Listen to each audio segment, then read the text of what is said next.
Hey, Will King here, and today on The Build Show, we're looking at something a little bit different than we've ever seen before on my content. This beauty of a house behind me is one that we just purchased. You know, if you know much about us, we've been doing some rental property along the way since we started our custom home building company. And this is a unique property because we didn't buy this just to rent. We bought it because of its proximity to our other properties behind it and the future of parking and then protecting our properties. But we haven't been able to get in this house. This was tied up in the estate in a bank deal. We were able to finally, I guess, close on this property and get it. We knew we wanted to buy it regardless, but now we get to go inside of it for the first time. And the big question is, are we gonna tear it down or not? So this house is built sometime in like the 1940s, we think. We're not real sure exactly what year. So we got this nice swooped part of the roof coming over the arch front door, which is a little bit interesting for the neighborhood. There's not many houses like that.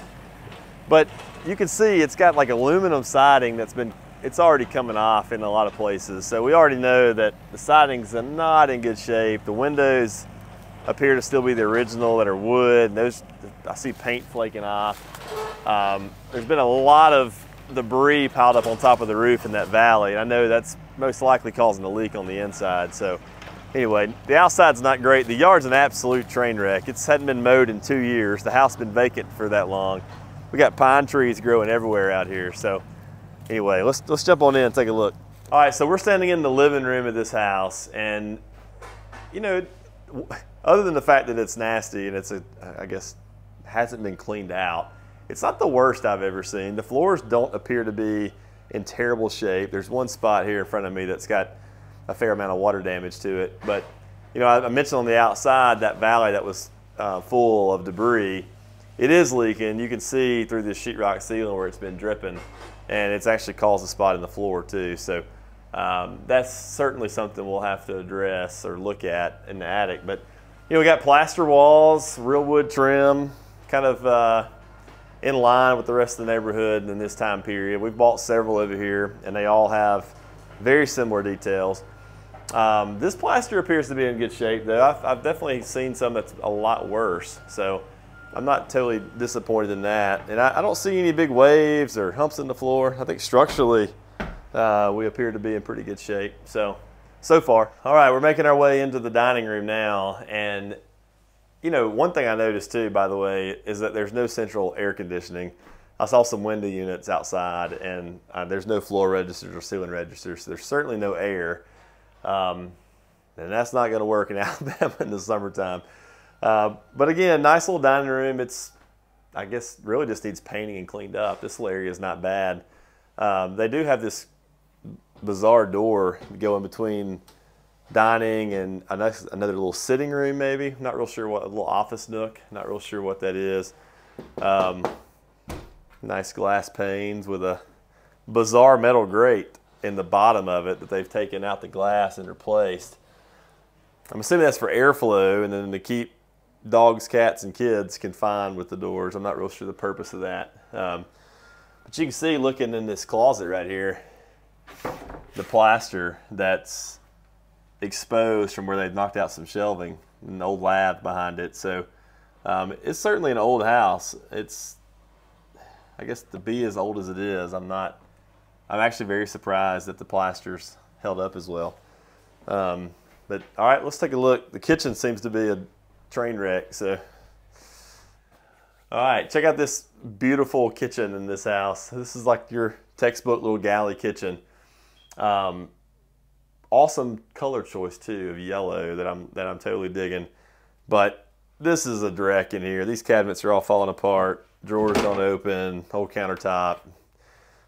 Some nice dill pickles. If any of you guys want some, y'all can send us an email. We can ship them to you. Yeah, this is bad in here. They had a gas range sitting here, it looks like, with a little vent pipe going out. Man, back porch, sun porch. I don't know what you call this little area. You go into the back of the house. You can see they've got their, I guess there's a window unit up there. I see the cord hanging out and all the mess. But anyway, tile floor doesn't look bad. I don't know, this really just needs to be part of the kitchen or part of the pantry if you're going to redo it. Anyway, let's see what else we got in here. All right, so coming off the kitchen, we've got a hallway, it looks like, and here's a bathroom. That's some really black tile. At least it's not busted or hot pink. I guess it could always be worse. But the, yeah, ceiling's nice. 12 by 12 tiles from a long time ago. Looks like nice asbestos. Tub's not the best. Nice cockroaches in the bottom, but it's cast iron. It could be refinished. So, but definitely for a rental, we'd have to improve the bathroom quite a bit to make it rentable. I'm sure all those old shower valves and stuff are dripping. That seems to be every time I buy a rental house and try to leave a bathtub or leave a shower, never fails. All those valves and handles are dripping water everywhere.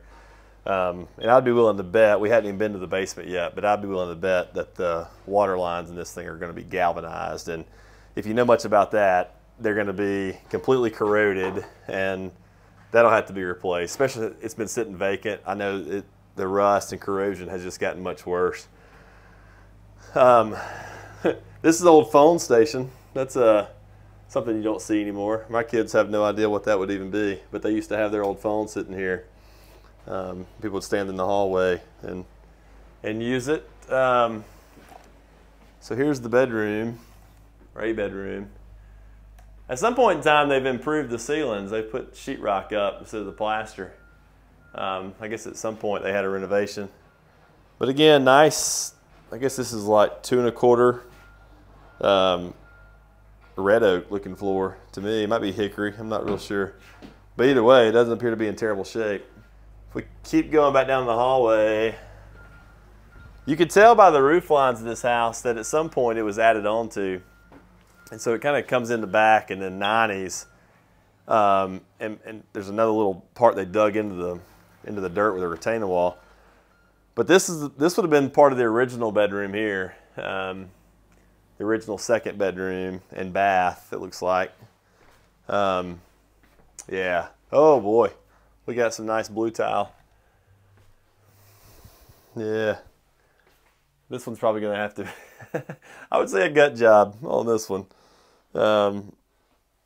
That's pretty rough.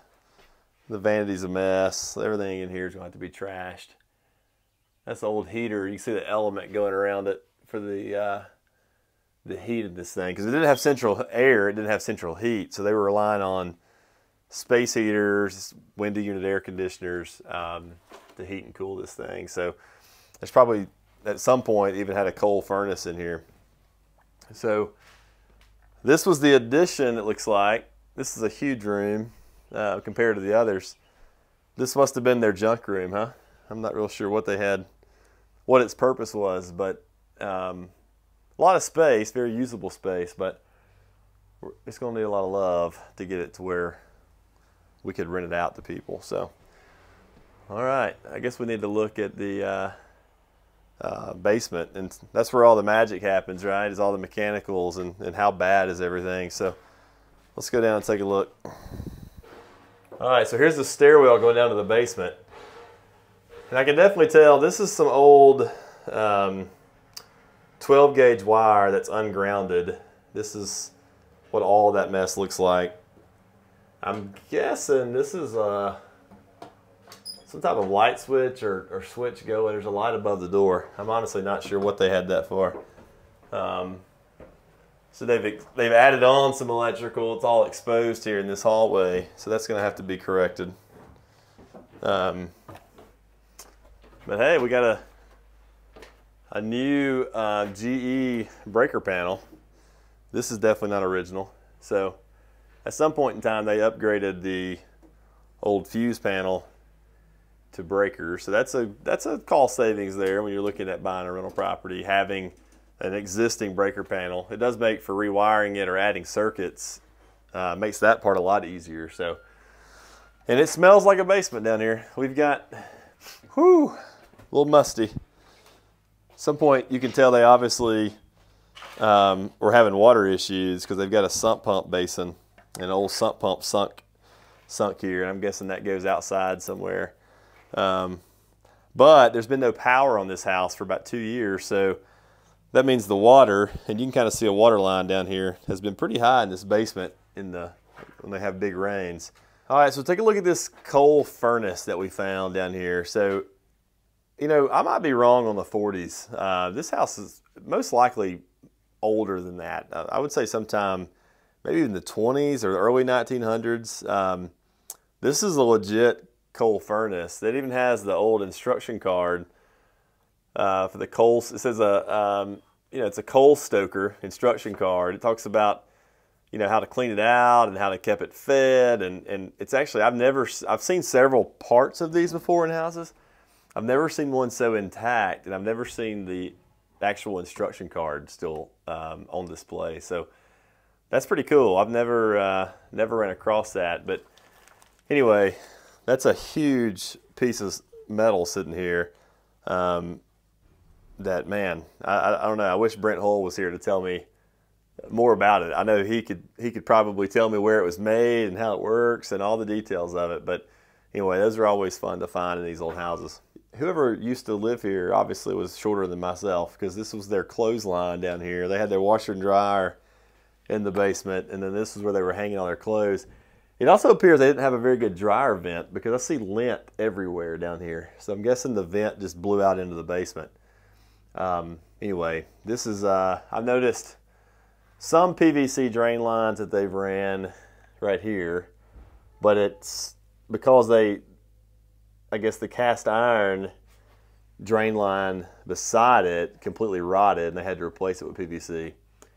I'm also noticing we've got galvanized water lines, like I had said. Now, you can see they've added on and teed off with some copper lines in random spots because of that reason. You take a piece of galvanized pipe and you cut it and hold it up to the sunlight, and you can barely even see light coming through it. It's so corroded most of the times.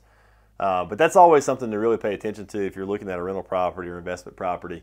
If it's got galvanized water lines, just go ahead and plan on replacing it all with PEX and just upgrading it, because there's no point spending money on a rental property and then your tenants come in and then they're disappointed with the water flow, because I promise you they're going to be disappointed with the water flow if you leave them with galvanized pipes. All right, so check this out. I don't know that I've ever seen this set up before. So this is a barrel under the steps, and they've got the sink. They got a hand washing sink right here, and they have a washing machine behind this wall, and it's all feeding into this barrel. And then there's a sump pump in the barrel that then takes the water up and out to the drain line. So that's an interesting way to add a washing machine. I guess it works. And I guess if it overflows that barrel, they had a sump pump pit beside it with another pump that could catch the water. So that's an interesting detail. All right, so we completed our walkthrough, and it's about what I expected. It's not the worst I've ever bought or been in. Certainly not the best we've ever been in. But we're going to go back and do some math now and figure out, you know, the total cost of what we would expect it to be to renovate it to the point where we could rent it to some college kids. Or does it just make more sense to tear down? You know, we bought this lot because of the proximity. We have some commercial property behind it. And actually our office is on the other side of it. And so we bought this for parking primarily and to control it. And so I wanted to see the house though before we just tear it down and commit to that. Does it have any life in it?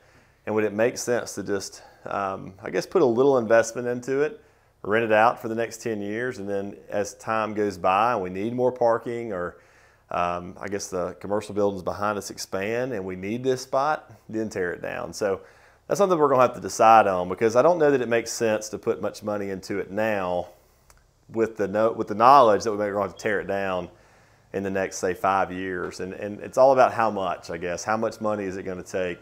But just off the cuff, I'm going to go ahead and just say that we're probably looking at somewhere in the $75,000 to $125,000 range to put this house back together to make it rentable. So anyway, we'll do another follow-up video and give you more insight to what we decided to do, and maybe some of the progression along the way, whether we demo it or whether we renovate it up. So stand by for that.